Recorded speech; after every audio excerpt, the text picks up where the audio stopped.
All doing? Excited, right? Thank you, Kevin, for the great introduction to usability and design at the city of San Antonio. Awesome stuff is happening. There's so many people in this room. It's really exciting. So I'm really very pleased to be here to be able to introduce to you SQUACK. In fact, if you were a part of one of the UX San Antonio presentations a couple of years ago, that's really where I kicked off SQUACK.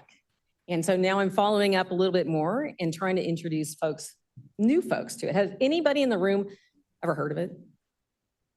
There's a few folks. Okay, so you are in to learn about what the heck SQUACK is. As you can see, there's folks who are using it at Uber and Google and Facebook and Microsoft, several different places it's actually being used. Let me talk a little bit about it. And I'm cueing Brady. We're going to get this great rhythm down. So how many of you have ever received feedback? Probably every single day, right? Anybody can tell me maybe some of the poorer experiences you've had with feedback, maybe something that your teacher said or your boss. Any bad examples of feedback? Things that, I know Renee's like, he's trying to think. What is it? Any ideas? Not specific feedback. That's kind of frustrating, isn't it? Yeah, you don't really know what to do with that kind of feedback. Other examples of maybe poor feedback? It's just bad, like negative feedback. This is terrible, right? Or maybe sometimes maybe a little bit more loud and yeah, people just tell you like why. They don't tell you why it's terrible. They're just telling you it's terrible. Feel like that sometimes? Have you ever gotten that kind of feedback when you're showing off some of your work? Any others? Yeah, how many of you have heard that? I don't like this, but I know what I'll like when I see it, but only when I see it. Did I catch that right? Yeah. How many people have kind of maybe experienced some of that in their careers or in their life? Yeah, not really knowing. Anything else? I'm going to go through a couple. So let's hit it. He's waiting for me to pause and I'm not giving him the good signals there. So let's go through a couple of examples. One is, I don't like that, right? I don't think that will actually work, right? And these sometimes come from people who are screaming at you. Things along the lines of, why did you do it that way? Right? Well, that's really helpful. What, you're asking me why I did it this way, why you did it that way. A couple of others. Can we do it more like a competitor? Can we just like maybe copy somebody else's work and just make it our own? Terrible, right? And sometimes like what you said, oh, you're doing a great job. Well, that's not very specific, right? Like how can I improve? How do I know what worked if you're not being specific and telling me what I can amplify and do better the next time, right? So now maybe we've all experienced a little bit of that kind of feedback, a little frustrating. Well, so this brought me to my 100-word challenge and what SQUACK came out of it. At the time that I was leaving Amazon, we were working on my team was working on a mobile application. And we designed it. We were really kind of proud of it. And I'd already announced that I was leaving. It's going to go to Capital One in a couple of weeks. We sat around this big room and walked through the design. And I listened to all of my peers from engineering and marketing and the legal team.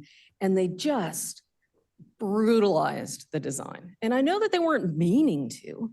They were just really focused on wanting to improve, wanting to provide ideas to the team. And I felt terrible. I was leaving this team. They weren't going to know how to interpret that or really how to act on it. Lots of the feedback I just mentioned were coming out in terms of this doesn't match what I was expecting and all kinds of things. And I sat back and thought, oh, I'm so sorry to be leaving this team.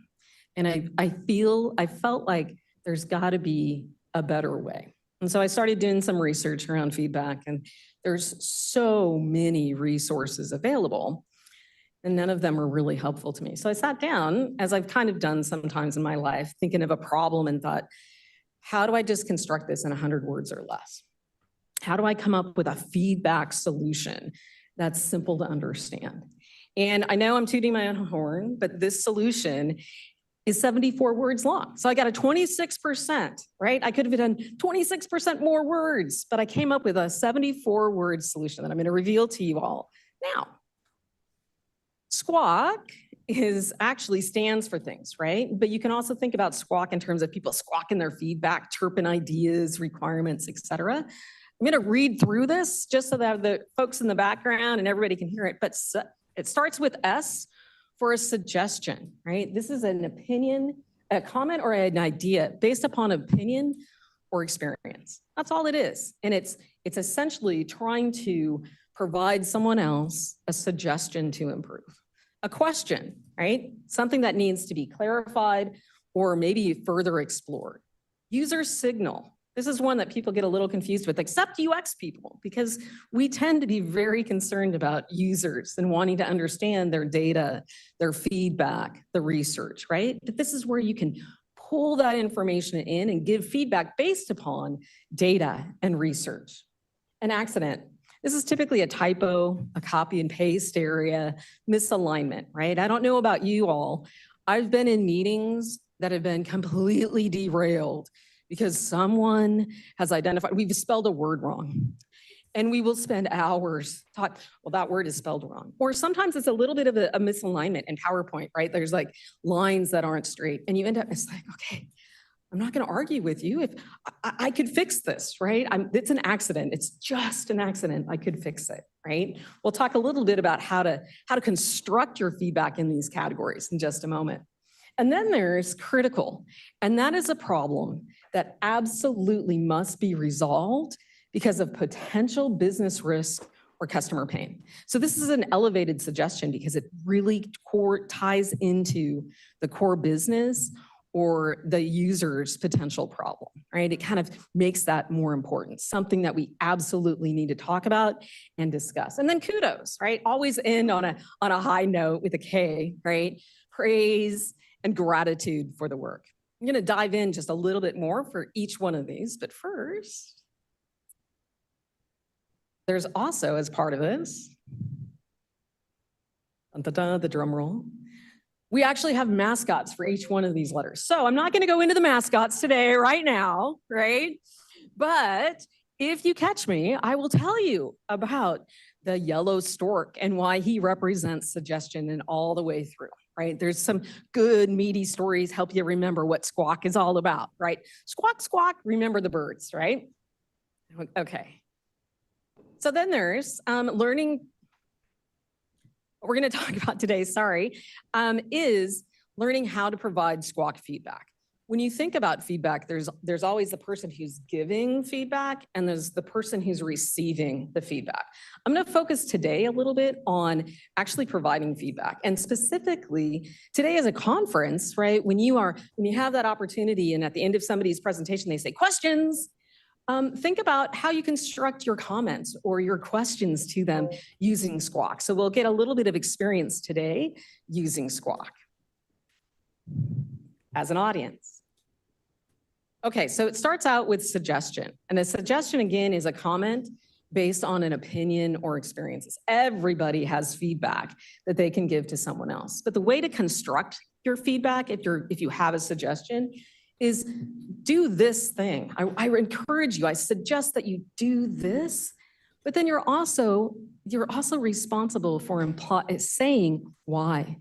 Make your suggestion persuasive. Help that person understand why something was terrible, right? She's yawning as I'm saying this, because otherwise they can't act, right? We can hear a lot of feedback, but you as a feedback provider need to take some of that responsibility to persuade the person to listen and to be able to act. And so what happens when you're actually here in this room? It's kind of funny, right? When you think about giving feedback to a presenter, this is my one chance in front of this entire audience to give this presentation.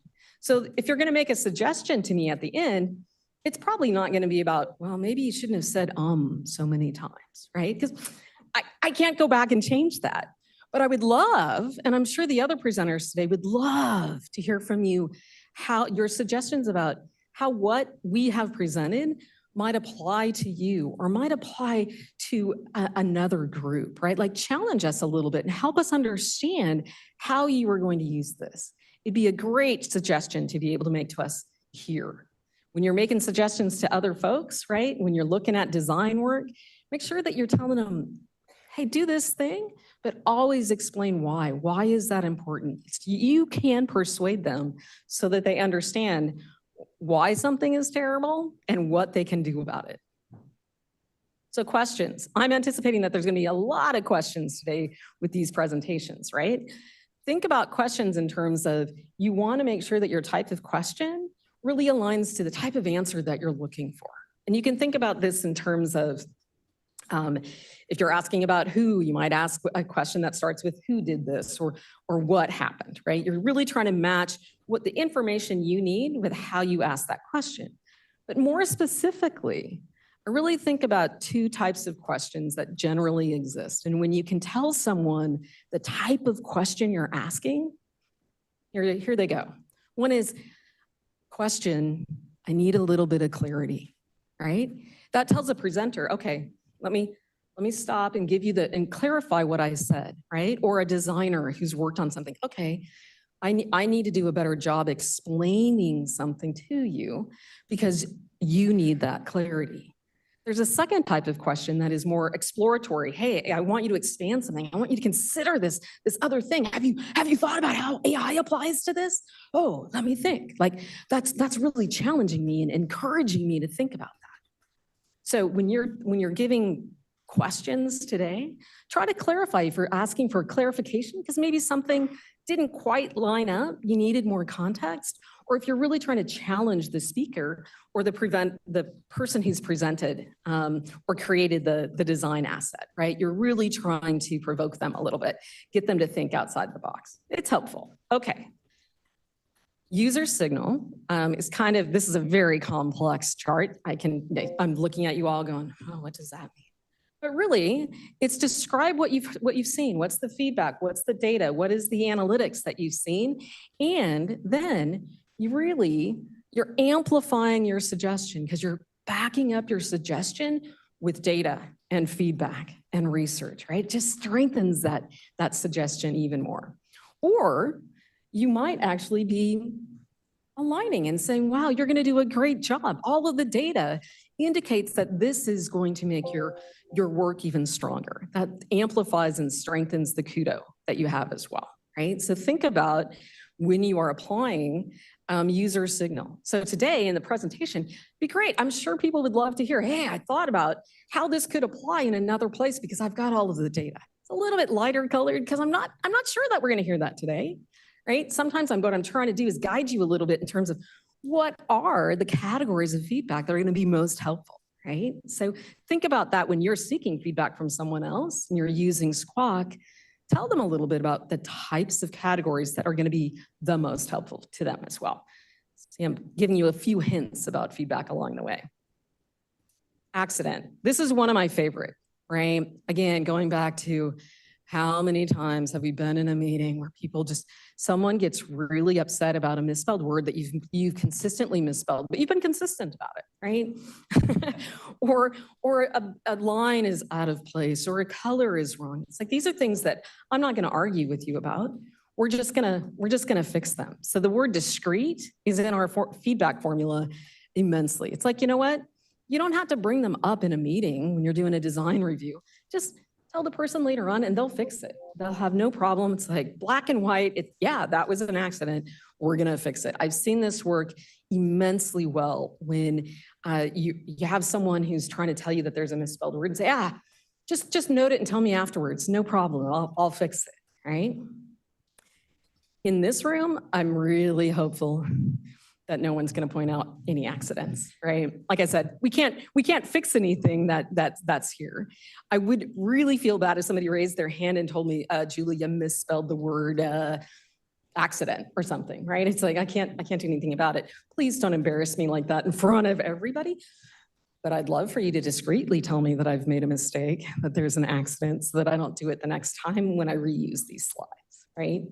That's what this is about. You really have an opportunity to share with people their accidents so that you make sure that they're being corrected. Two more categories. Critical, again, this is something that is so important that needs to be considered. If you're doing a design review or you're looking at work, these are the situations that absolutely you are so confident need to be fixed that you're going to spend the time doing it. And in this room, right, if we're going to bring up a critical, if you're going to raise a critical and say something, it's like, whoa, that's a little bit of a thorny issue, right? Again, this is my presentation. It's one and done and we're done.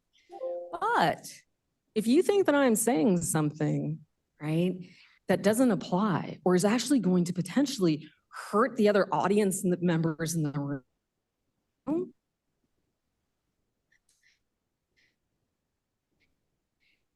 of course you're going to want to hear about it. You're going to take your advice. Something bad is going to happen. Well, let's talk about that as a critical, because that is something we absolutely need to talk about. The last one, kudos.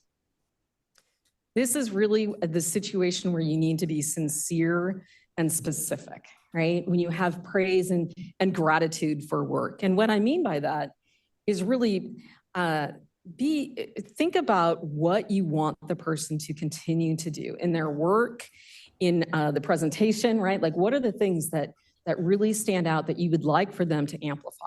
So many times in my career, I've heard people say, oh, that was great, just ship it. Just go. It's like, well, what was great about it? What should I do better next time? What is it that made it good or made it great, or what you like about it? And if you can be specific and sincere, it's more likely that the person's going to repeat that, and that kudo will happen again. So I know that that fellow presenters are going to want to hear those kudos. Never necessarily ask for them, but I know that people are really grateful for it.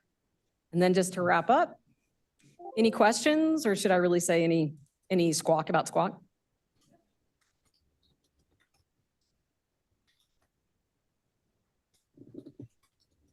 Now I've intimidated y'all. Yes.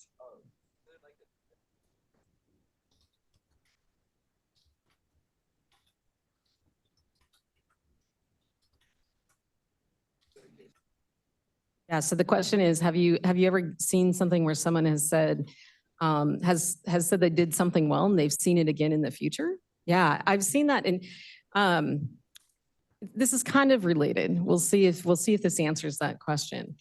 I was at a bagel shop one day and just sitting there wasting time before getting back into the traffic in Seattle. It's about like the traffic here in San Antonio.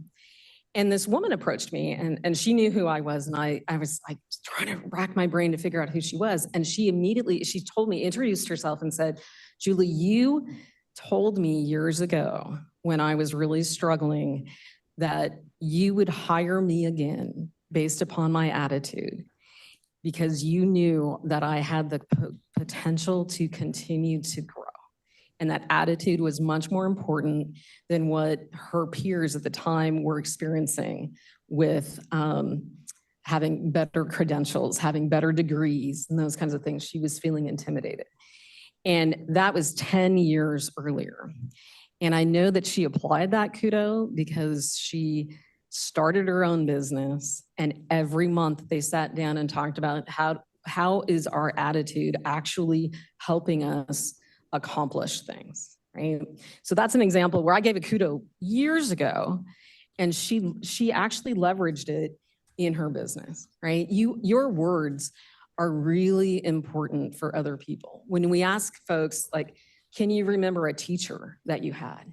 You probably will remember extremes. You will remember a teacher who was either terrible, right? Told you something that really either cut you down or inspired you, right? And it's all based upon words. So does that answer the question? Or are you looking for something? That was perfect. All right. Oh, yeah, perfect. Are there other questions? Yes.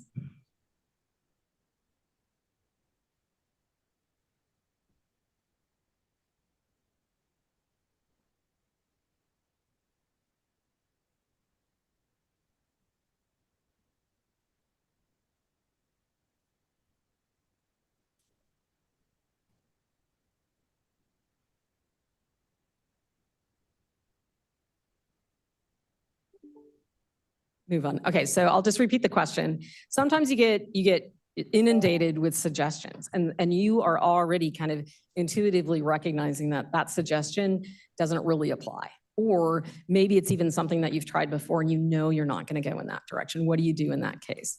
So it's really helpful to make sure that the people providing the feedback understand the formula of a suggestion. And the suggestion really is just a suggestion. It's not a mandate, right? It's really hard for people sometimes at the higher levels to recognize that a suggestion it's a suggestion. We're going to consider it, but not necessarily take it as a mandate. And so you have to help understand that, right? And what happens then as a feedback recipient is, number one, acknowledge it, right? The worst thing that happens is someone will give a suggestion and then they never see it again. I have an example of this at a financial institution where someone gave a suggestion that we just copy the same thing that we do in paper, but it wouldn't apply because the person didn't actually have the credit card yet, right? It's like, we don't want to just replicate that on a digital experience when we're telling them to turn the card over, but they don't have the card yet. So their suggestion was well intended because they'd already gone through the entire compliance process and had gotten approval on that content, but it didn't apply. Well, the team kind of ignored it because they thought it didn't apply. Well, it came back to kind of haunt us a little bit. And we had to go back and acknowledge, oh, we heard it. We've taken that feedback. We've gone to compliance already and have fixed it for the digital experience. But it caused so much tension. You know, this person felt like they'd been ignored because we didn't go back and actually acknowledge that we heard it and what we were going to do with it, right? And it's a great question because it's tricky. You get a lot of suggestions. The thing that is really important is, as a feedback provider, you need to understand that you've got to be persuasive in your suggestions. It's not just an opinion. It's not just that you don't like it. If you can be more persuasive in terms of, this is the thing I suggest that we do this because, then they have a much more likelihood that they're going to persuade you and take and accept that suggestion. But if they can't be that persuasive, it's easy to be dismissive, right? But the most important thing is close the loop, keep them informed, right? Sometimes it's not no, it's not now, right? Sometimes you go back and individually work with them to understand what your context is and why that was not a suggestion that you were going to take. But first off, make sure that they feel heard. There's a lot more to it. In fact, you might, I'm going to plug my book. You might look at the book to see what suggestions there are around taking and accepting suggestions as well. I don't know how much time we have. 1 minute. Okay, man in the blue shirt, your question or your SQUACK.